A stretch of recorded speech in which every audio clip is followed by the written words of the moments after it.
right. I just had to click my record button so that I didn't miss this. So there are four main tissue types in the human body. This one is what I'll focus on mostly today after I do an introduction. Connective tissues I will mostly cover at the next lecture. And just to be quite frank with you, this is the beast. This is the worst one.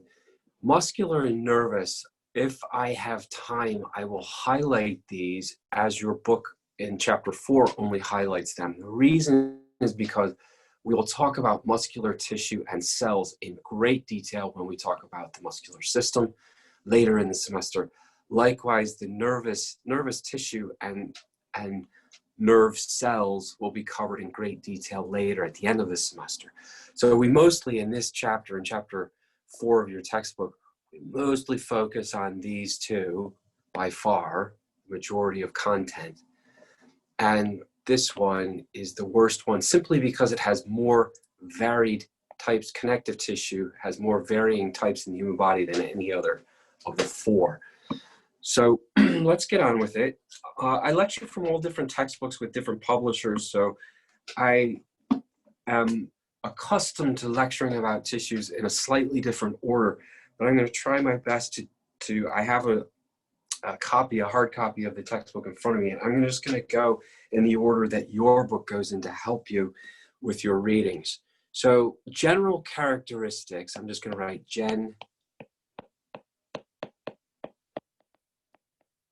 general characteristics of epithelium. Number 1 is what we're hitting right now. First and foremost, the word epithelium. Whenever I see that word, I think one thing pops into my head. It covers a surface or lines a cavity. So I'm just going to write covers surfaces / lines some sort of cavity. Quick example, covering a surface, your epidermis on your skin is the easiest one for us to point to and touch to, yada, yada, yada. That's a type of epithelial tissue, but also the inside lining to our stomach, our intestines, our blood vessels. All of those things are also types of epithelial tissue. So they cover surfaces and line cavities. Special characteristics of epithelium is that they typically exhibit some sort of polarity. Now we all recognize that sort of as a chemistry word. What that means in this context is just simply that one side of epithelial tissue is almost always very different from the other side, meaning the environment. So that's really what polarity means. Polar means polar opposites.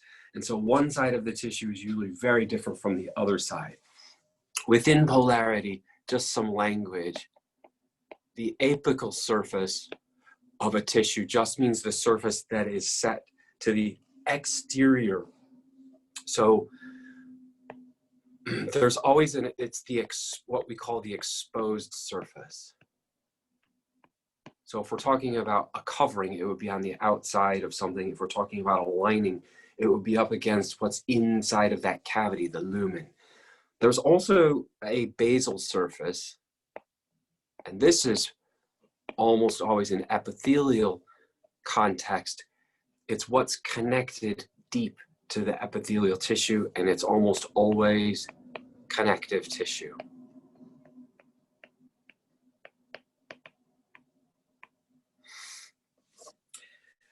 Now, along the apical surface, there's oftentimes structures on the cells called microvilli. Those are just plasma membrane extensions that look like this. Villi, the word villi just means finger-like. So I'm drawing the plasma membrane of a cell. Oftentimes on the apical surface, we see microvilli, not always, but very oftentimes. This increases surface area greatly. And in anatomy and physiology, whenever we increase surface area of a structure, that increases its functionality. So this is just at the edge of a cell that I've drawn, a generic cell.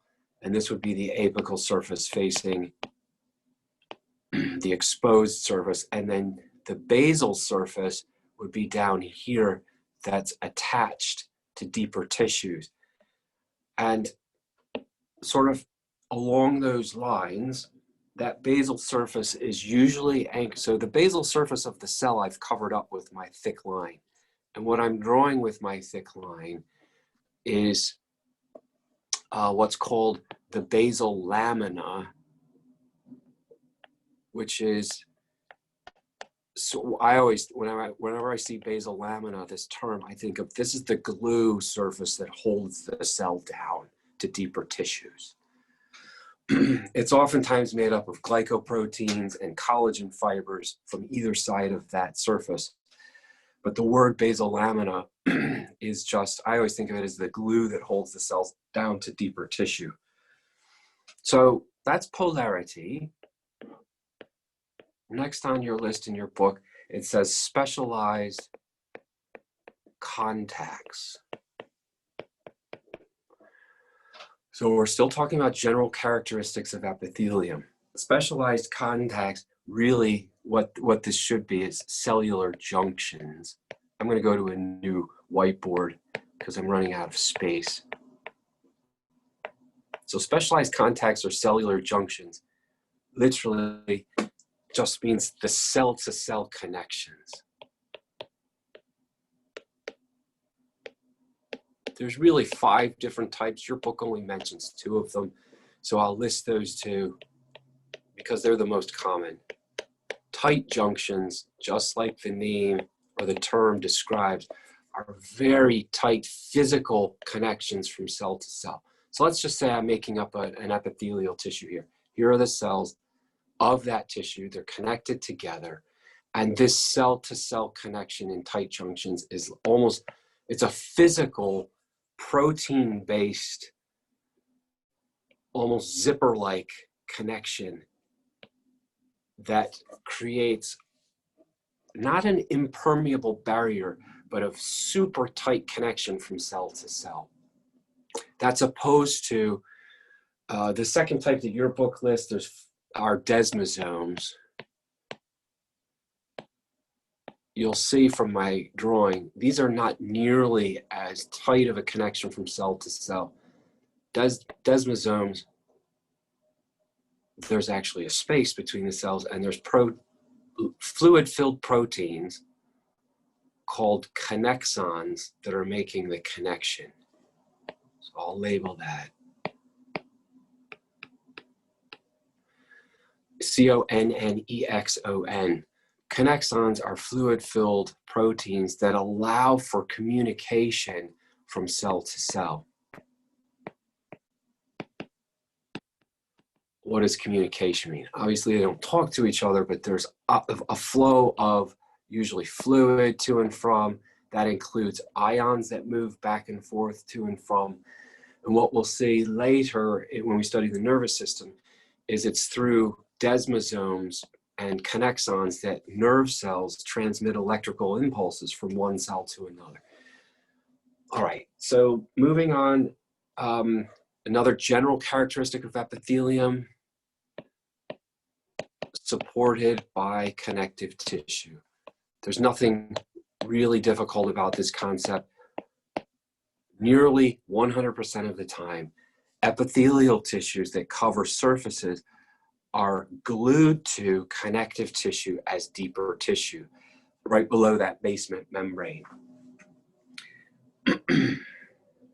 This next characteristic is really important to remember, so I'm going to put a star next to it.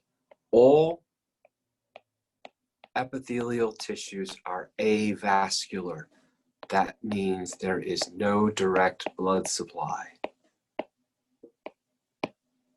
And what we're going to find out, especially when we study the skin, the integumentary system, the epithelial tissues that don't have any direct blood supply get their nutrition from or through diffusion of materials from underlying tissues that do have a blood supply.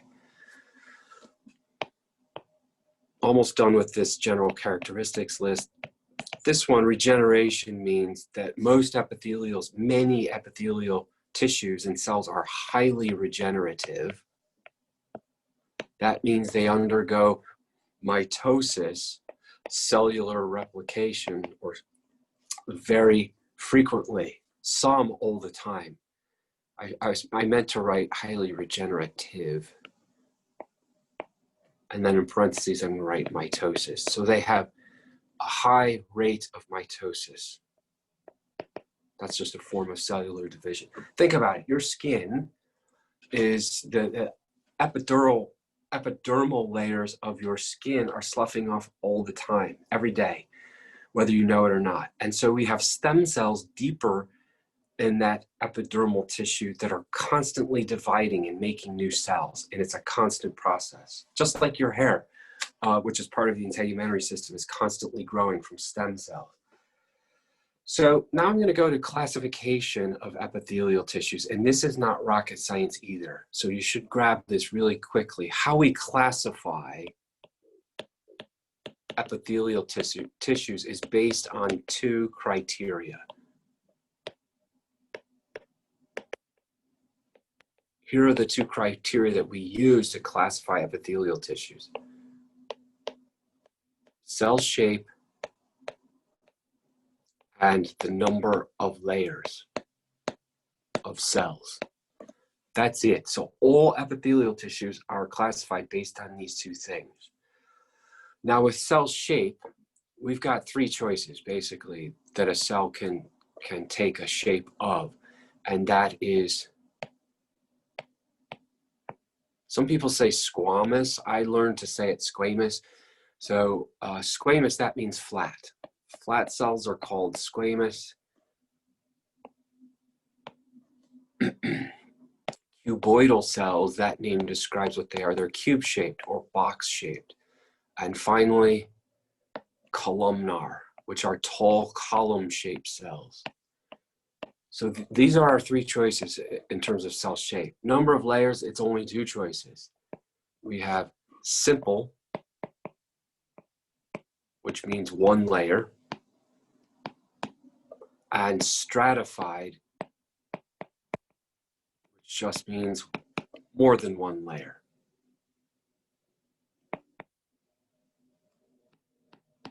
And that's it. All epithelial tissues are classified based on cell shape, 1, 2, 3, and number of layers.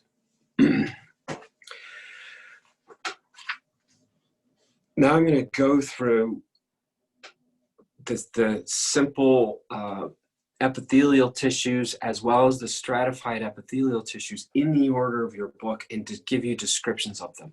The pictorial part of this, the visual learning part of this is the point of those lab exercises. And believe me, I know they're not perfect. If we were in person, which I wish we were, we would be looking at these tissues under microscopes in lab.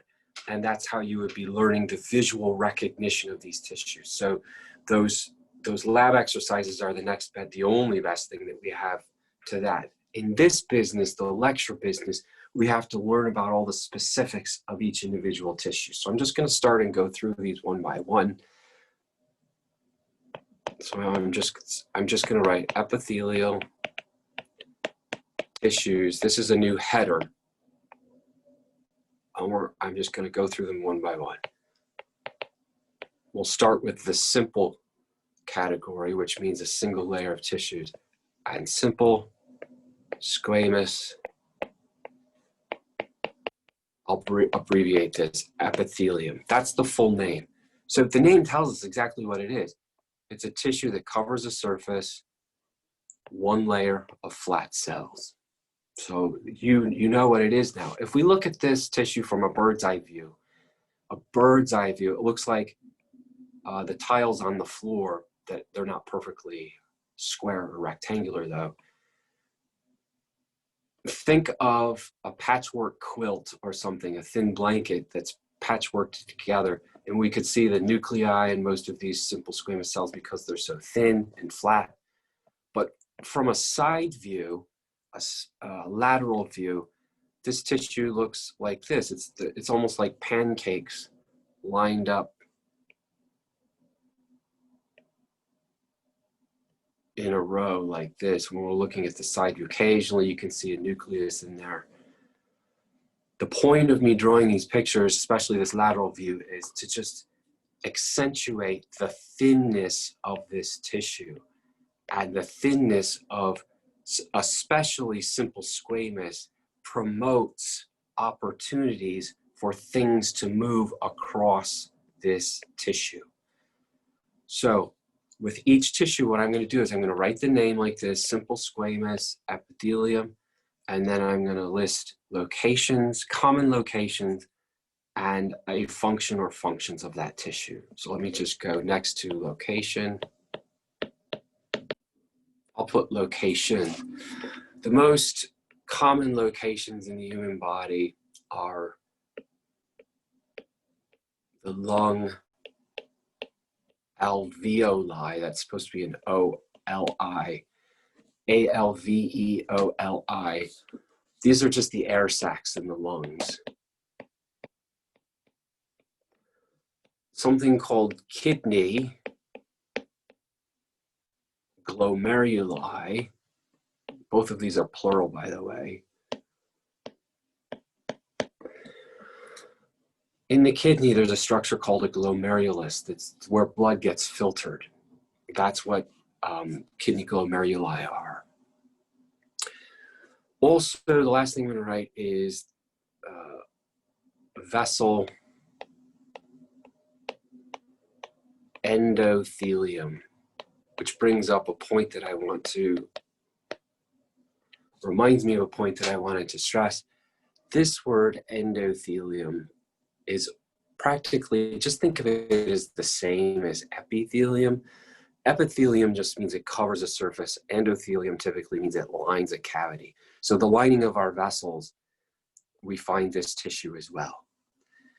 So I'm just going to draw really quickly an air sac along alveoli. If we look at it under high power under a microscope, it looks like this. We can actually see the epithelial cells. And this is super microscopic. These air sacs are so small we can't see them with the naked eye. When we breathe, when we inhale, oxygen comes into these air sacs all the way down deep in our lungs. And in our lungs, running up against these air sacs are capillaries, really small blood vessels. And because we've just established that the lining of vessels as well as the membrane of lung alveoli are simple squamous epithelium, that means they're ultra thin. Oxygen diffuses this way into the blood quite easily. And CO2 that's in our bloodstream as a waste product just diffuses this way. So that brings up the functions. There's two main functions of simple squamous epithelium. Diffusion is the first one. And you know that just means the passive movement of molecules from higher concentration to lower. And a process called filtration. They are almost the same. They mean the same thing. They mean the movement of a substance across a thin membrane. Filtration, usually there's pressure involved. So the diffusion would occur in something like the lung alveoli. Filtration occurs in the kidney glomeruli. They're the same process. It's the movement of things across this super thin membrane right here. The only difference is filtration usually involves some sort of pressure factor, sort of pushing the stuff across that membrane. All right, that's simple squamous. Let's go on to our second would be simple cuboidal. I need to speed up a little bit or I'm not going to make it through all these tissues. Simple cuboidal epithelium. That means a single layer of cube-shaped cells that covers a surface. So we have a single layer of cells that kind of look like this. Locations of this stuff, I'll just give you a few. The list of all of these is longer than I'm giving you. I'm going to give you some very typical surfaces that textbooks use. the female ovary is covered with simple cuboidal cells, as well as pieces in the eye structure, like the lens of the eye. I'm just going to write lens, and retina have simple cuboidal tissue layers. Kidney tubules is a really, that's different than kidney glomeruli. And finally, the last one that I can think of that is used most common is ducts, D-U-C-T-S, of many glands. And the functions, really quickly, are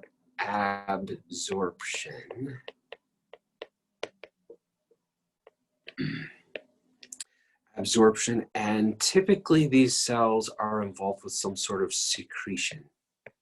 They're both processes, functional processes.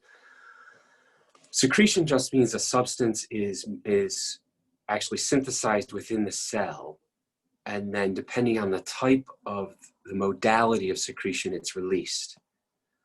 Cuboidal cells oftentimes secrete a watery-based fluid, like mucus, for example.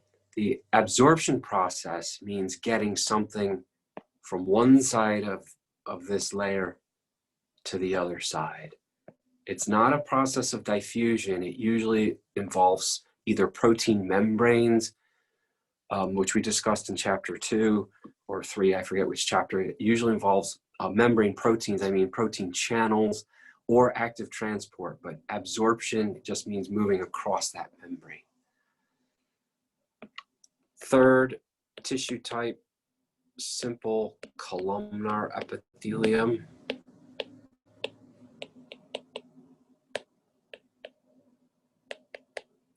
This means a single layer of tall column-shaped cells that covers it or lines the surface. So they look like this. They're all lined up next to each other like dominoes or like soldiers, and they're usually attached, not usually, they're always attached to some sort of basal lamina or basement membrane. Sometimes we can see the nuclei in these cells. That's what it is. Classic location of this, I'm going to write, is the GI tract. That stands for gastrointestinal tract. Just think digestive system. So the inside of our stomach lining is made of this stuff, as well as the lining of our intestines, our small intestines, our large intestines. Those are the most typical locations. Other locations would be the gallbladder and also the ducts of glands.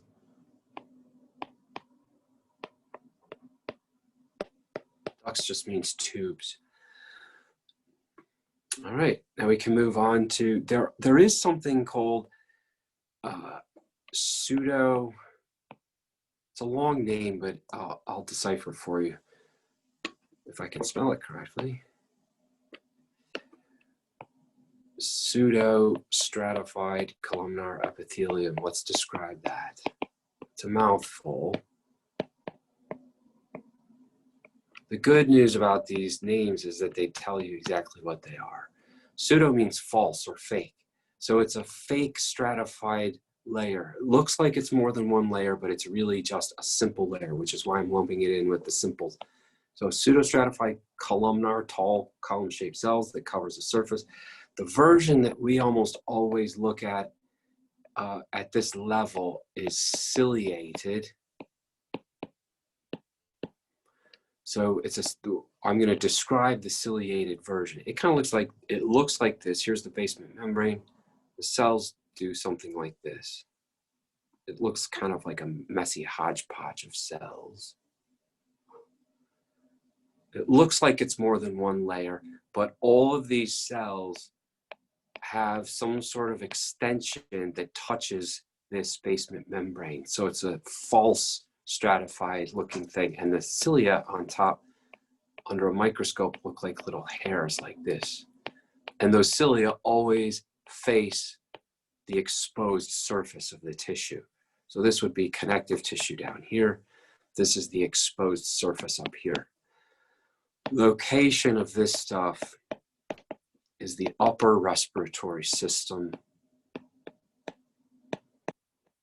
Think mostly the trachea, so I'll put that in parentheses. Also the major bronchi, the primary bronchi, but every time we look at this in lab, it's an example it's a tissue sample taken from the trachea, which is the windpipe. And functions, so this lines our windpipe. Functions are secretion and movement of debris.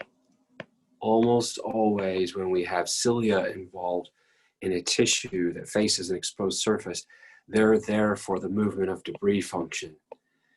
Secretion is done in this layer of tissue by singular unicellular gland cells that are interspersed in this tissue called goblet cells. So I'm just drawing a tissue here, and I'm going to insert some goblet cells into this pseudostratified columnar epithelial tissue.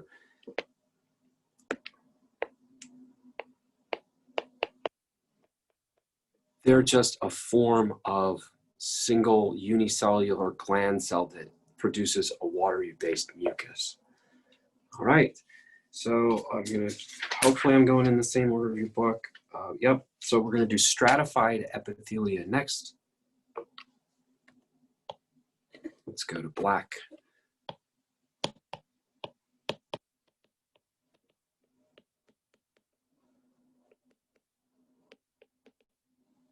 These are just more than one layer. So first, stratified squamous epithelium. That means more than one layer of flat cells that covers a surface.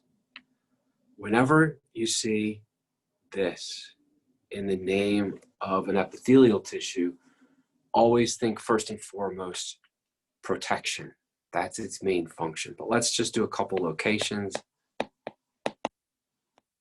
This stuff is found, stratified squamous epithelium is found at the entrances and exits of the body, exposed surfaces of the body as well. So the skin, the most superficial layers of the epidermis are made up of this tissue. The inside of the mouth, the inside lining of our mouths is this tissue. The female reproductive system, the female vagina is lined with this tissue. The esophagus, which is the tube that runs from the mouth to the stomach.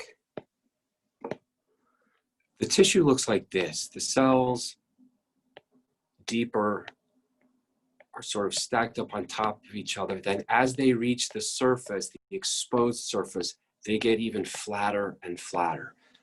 And typically, all of the structures that I've listed as locations look like this under a microscope. This would be the exposed surface out here, and this is the deeper sort of basement membrane surface down here. So functions of this stratified business is, I'll write the word function, is always protection.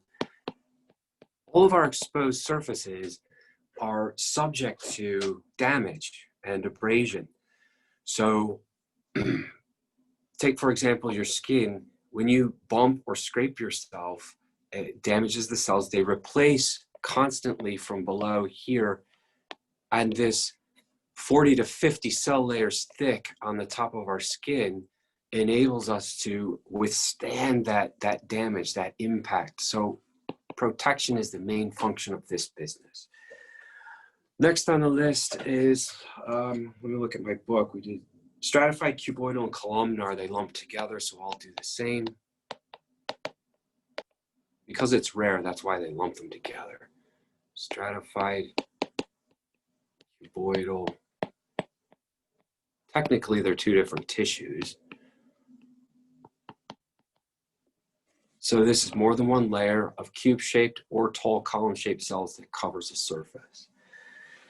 I'm going to write, it's not really that common in the human body, so it is quite rare. Locations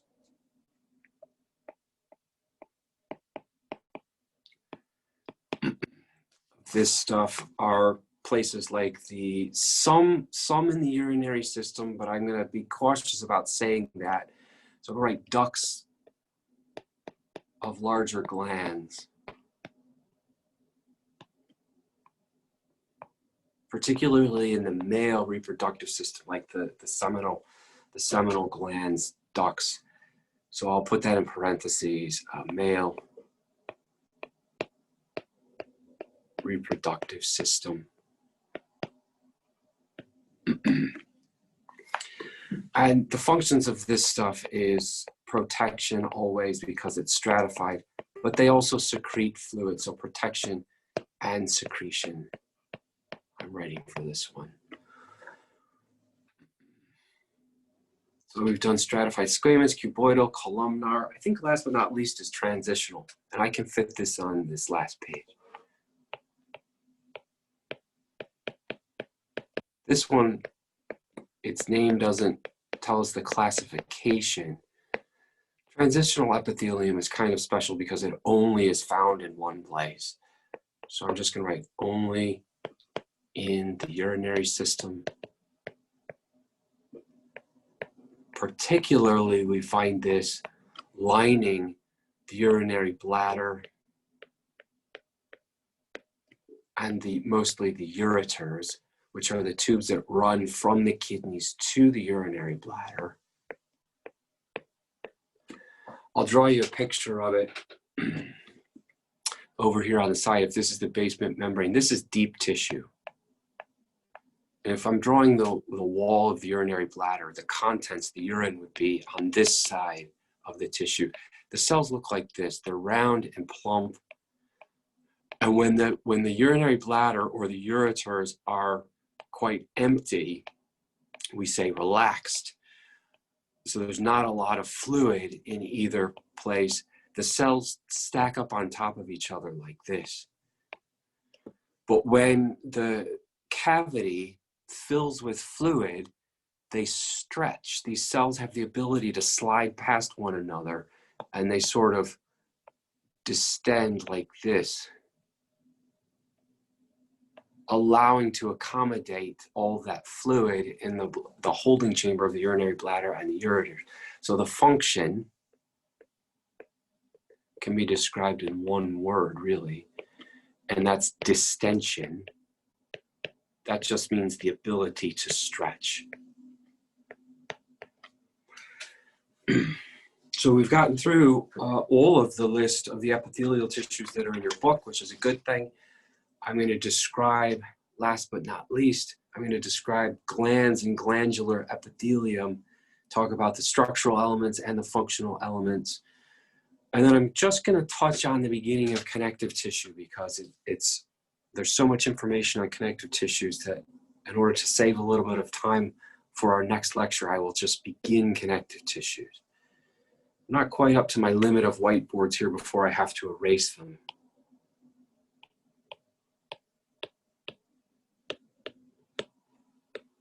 So glandular epithelium doesn't necessarily cover a surface. It's still considered epithelial tissue, but they just make up glands. And I'll draw some pictures to give you an idea of exactly what we mean. So before we go any further, I'm going to describe to you the difference between these two words. Exocrine, that's E-X-O-C-R-I-N-E.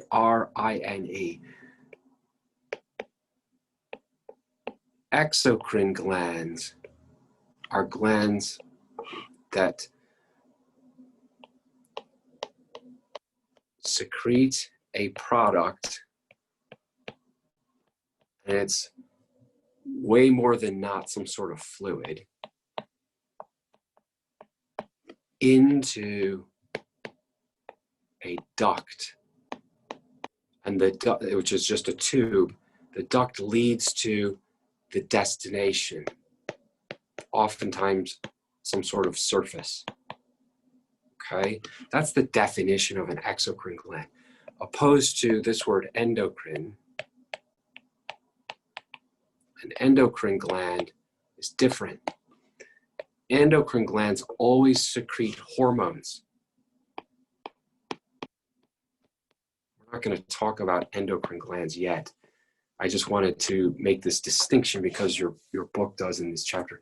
Secrete hormones, which are just chemical messengers. They're chemicals that they don't enter a duct, that enter the bloodstream.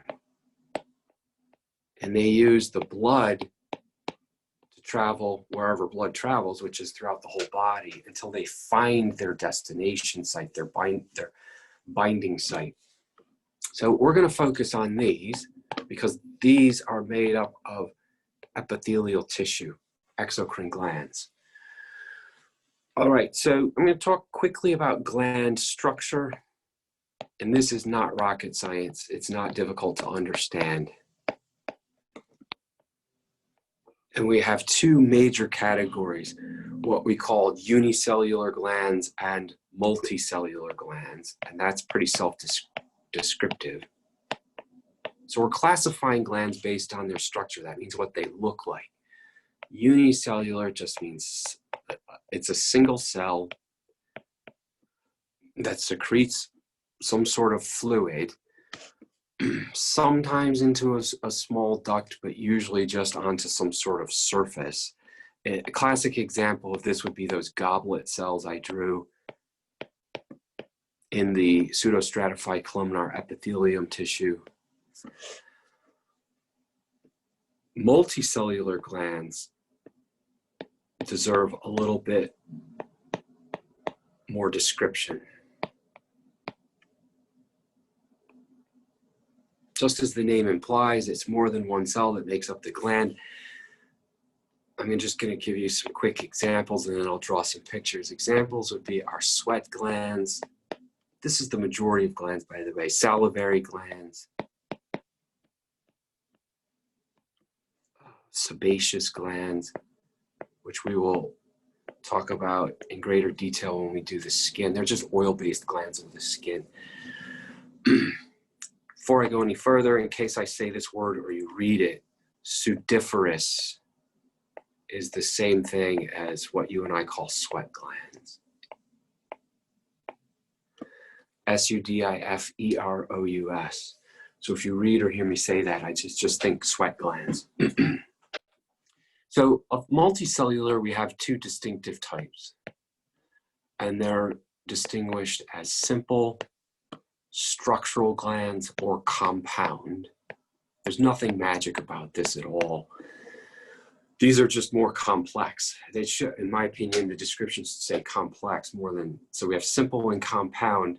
They kind of look like this. A simple multicellular gland has a main duct and then some sort of secreting cells, usually deep to that main duct. It can be as simple as just a coil like this, with the secretory cells being located down here.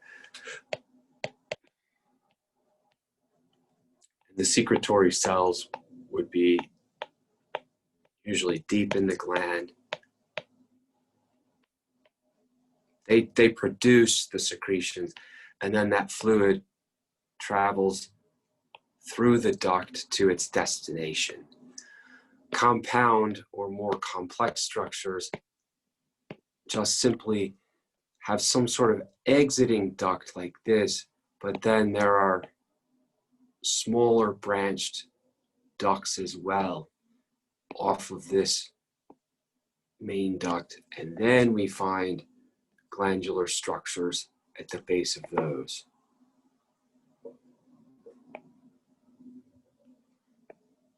So you can, it's just a little bit more sophisticated, and secretory cells down here. And there are ducts leading to a main duct. The liver would be a great example of this. So the hepatic ducts of the liver come from each lobe of the liver. Consider that this is a lobe of the liver and this is a separate lobe.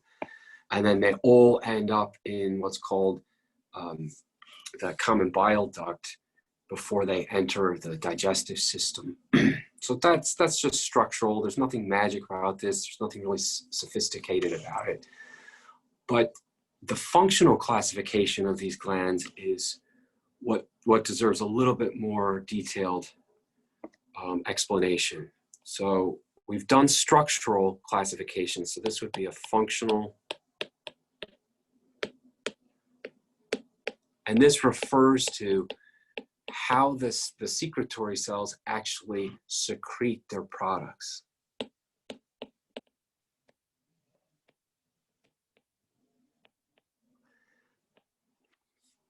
That means exocrine glands, epithelial exocrine glands. So we basically have two major categories.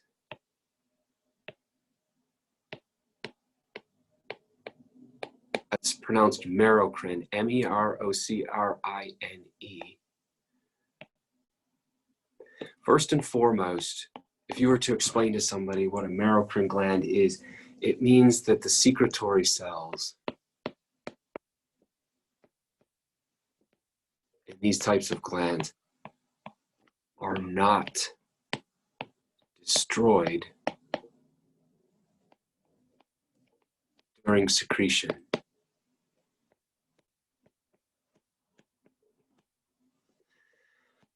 So if I draw, here's just a typical secretory cell. This is how it works. If this is the nucleus, and there's an endoplasmic reticulum associated with that nucleus, let's make it rough ER. There's ribosomes. This is good review anyway for you. There's ribosomes studding the surface of this endoplasmic, this rough ER. The products, typically in a merocrine secreting cell, glandular cell, the products are actually made, are synthesized here in the ribosome.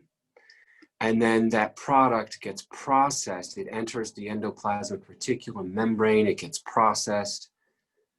The secretory product substance gets processed. And then it usually enters the Golgi complex, which is this big tubular structure that folds back on itself. And then the Golgi packages the product into vesicles. They're called secretory vesicles. They're just bubbles. So there's our secretion. It started in the ribosome, then went to the endoplasmic reticulum, then the Golgi, now it's packaged. And this secretory vesicle makes its way to the plasma membrane of the cell, and it simply releases its, whoops, didn't mean to erase the whole membrane. It releases its contents through exocytosis. So the secretory cells are not destroyed, and they can just keep cranking out this product over and over and over again. Some examples of this, merocrine glands, these are the most common, would be our salivary glands. Another classic example would be pancreatic glands. I like that as an example, your book gives it, but the confusing part about this, the pancreas is both a digestive and endocrine organ. We're talking about the digestive function of the pancreas, just to be specific. Now, the second major class of glands by function are, this is the last bit I'm doing today, I believe, are holocrine glands. H-O-L-O-C-R-I-N-E. And this, the secretory cells are destroyed during secretion. And the reason they're destroyed is because of the way the product is made inside of the cell. So I'm going to erase my merocrine cell and draw now a holocrine cell.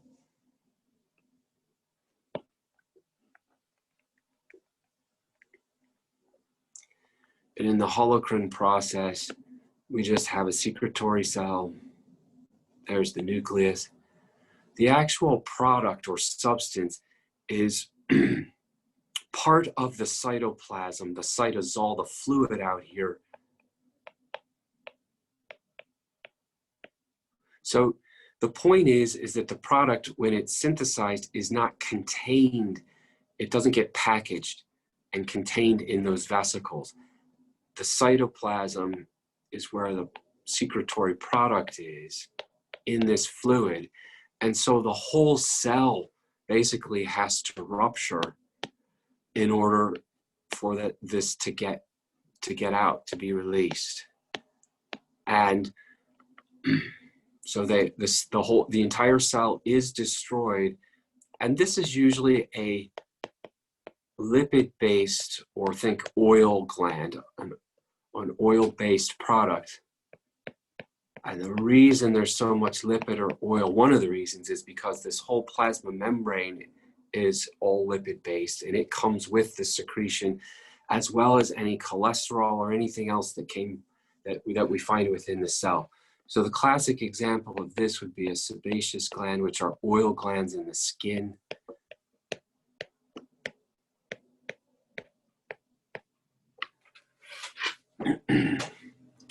We'll talk a little bit more about sebaceous glands when we do the integumentary system. I'm flipping through here. That's it. Modes of secretion. We did merocrine, holocrine. You can read about those in the book, but I hit the gist of it. That's the simple version.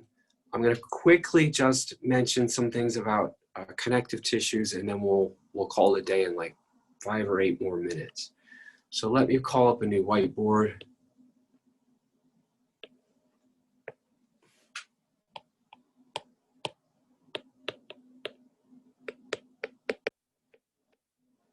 This one is the most complex. I always tell students it's the beast because there's so many different connective tissues. I'll try to simplify it for you as best I can. Let's just go through some general characteristics, and then I'll pick up at our next meeting. I'll go in the order of your book as well. So we know that this is the most diverse and most common, most abundant type of tissue in the human body, and that's because of its diversity largely. So characteristics: all connective tissues, even though they're variable, have a common origin, and that means embryologically or embryonically. So the common origin is an embryonic tissue called mesenchyme.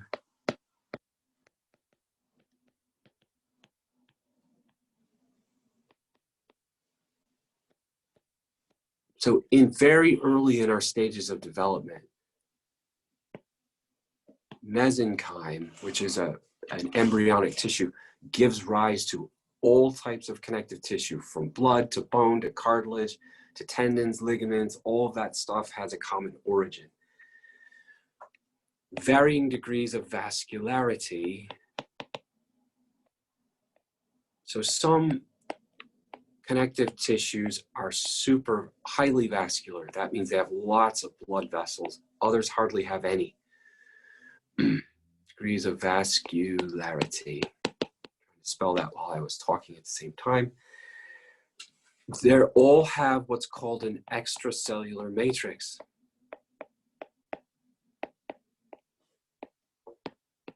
This is the non-living portion of connective tissue. The extracellular matrix, so all connective tissues are made up of living cells, that's the living component, plus a non-living extracellular matrix. That non-living portion of connective tissue is made up of what we call fibers plus a ground substance. I'll talk about the secretion of fibers next time. Ground substance is just, I don't know how else to say it, it's just material, just stuff. And it ranges from a fluid-based material all the way up to something really hard and brittle, like in bone. So the ground substance is part of the non-living matrix pulled together or mixed together with fibers that creates either a very squishy fluid-like component or a very hard brittle component in that connective tissue.